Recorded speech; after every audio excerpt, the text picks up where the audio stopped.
Hey everyone. So have you seen or heard about this live Q&A put on by the hacks, or should I say the folks at CBC, in regards to this question that's always on their mind? They just can't figure it out, so they run this Q&A, this segment on the news network, because they're just scratching their head apparently. They need to know the answers, and well, who do you think that they look to for those answers? Well, it's not the people that they're actually accusing, not the people that they're actually dealing with, which is the alt-right, the rise of the alt-right. No, they're not asking those people.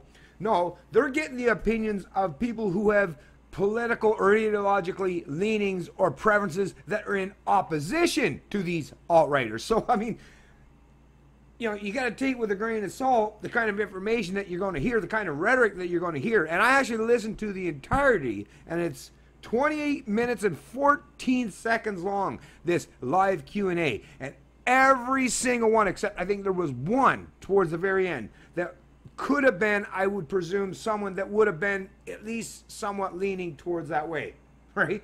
But everyone else, that the person that put this Q&A on, everyone else that they asked, the questions that they read were all from people that would have identified as people on the left or opposing the alt-right. So once again, it's just political rhetoric.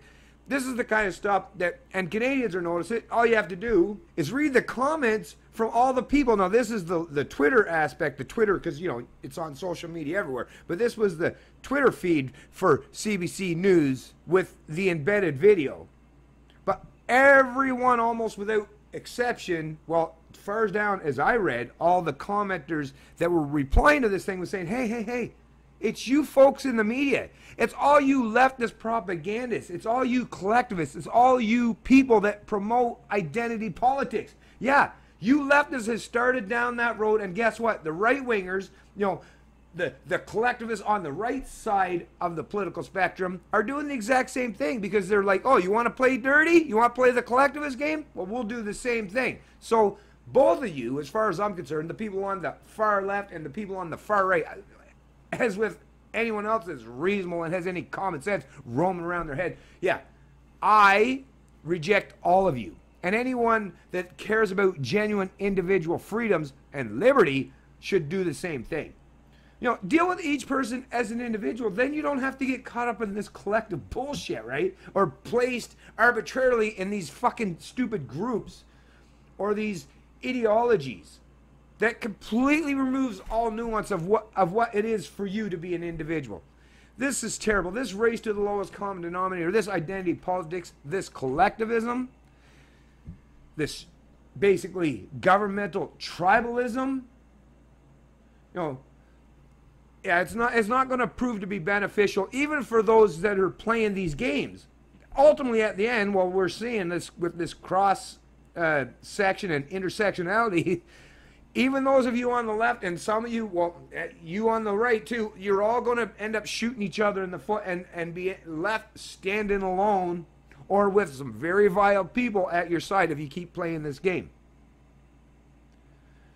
Couple hundred years ago, folks, people, this shit happened.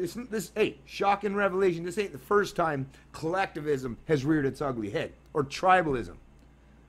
No, but post-Enlightenment era, we were supposed to learn and build upon the knowledge of, how you eliminate that is easy. We deal with each other as individuals.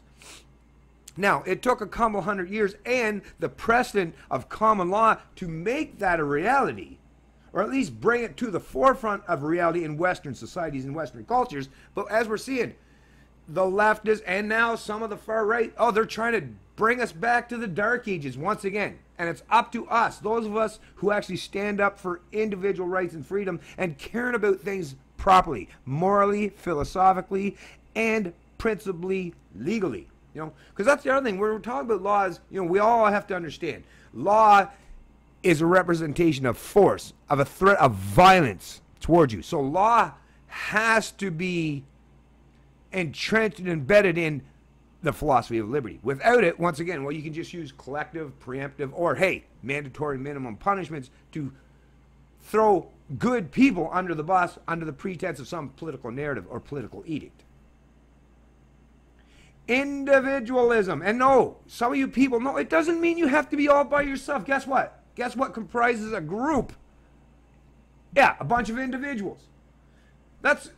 You can form huge groups if you want, but you can still all be identified and respected as individuals. So why people confuse that? I don't know, other than the fact you're listening to the established media and the political hacks way too much and not listening to people like myself enough.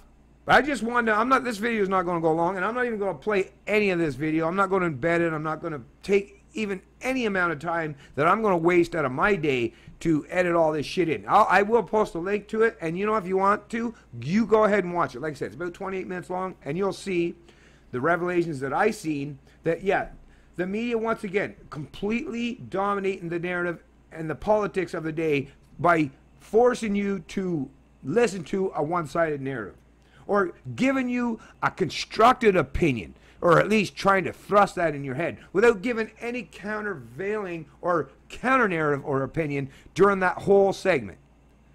That's literally the definition of propaganda, folks. If they're not offering, counter-narratives or counter-opinions when they're doing this kind of stuff, well, it is propaganda. And it's them trying to tell you what to think instead of how to think, or that you literally should just think. Try to be objective in some way. No, they don't want you to do any of that, because once again, they want you to follow their political edicts and show your solidarity with their tribe, right? And show them that you're obedient to their ideology. That's the truth of the matter, folks. Hey, you can deny it as much as you want, but as I've said in many other videos, the reality exists whether you like it or whether you want to acknowledge it or not. It's the Canadian Libertarian, and I love liberty.